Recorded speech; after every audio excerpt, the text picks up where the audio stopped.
வணக்கம். நான் சுபவீரபாண்டியன். பொதுவாக உலக நாடுகள் அனைத்துமே தங்கள் நாட்டின் கல்விக்கு, மருத்துவத்திற்கு, மக்கள் நலத்திற்கு செலவழிக்கிற தொகையை விட இராணுவத்திற்கு தான் கூடுதலாக செலவழிக்கின்றன. அதிலும் அமெரிக்கா போன்ற வல்லரசுகள் இராணுவத்திற்கு எவ்வளவு செலவழித்திருக்கின்றன, குறிப்பாக ஒரே ஒரு போருக்கு எவ்வளவு செலவாகி இருக்கிறது என்பதை $3 trillion வார் என்கிற புத்தகம் எடுத்து காட்டுகிறது. அமெரிக்காவைச் சேர்ந்த ஜோசப் ஸ்டிக்லிஸும் லிண்டா பிலிம்ஸும் இணைந்து எழுதியிருக்கிற அந்த புத்தகம் ஈராக்கின் மீது அமெரிக்கா தொடுத்த யுத்தத்தின் போது ஒரே ஆண்டில் 150 லட்சம் கோடி ரூபாயை செலவழித்திருக்கிறது என்னும் புள்ளி விவரத்தை தருகிறது.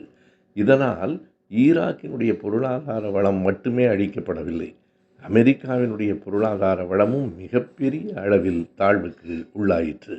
போரில் ஈடுபடுகிற நாடுகள் எவையாக இருந்தாலும் எல்லா நாடுகளுக்கும் தான் அதனால் பாதிப்பு ஏற்படுகிறது.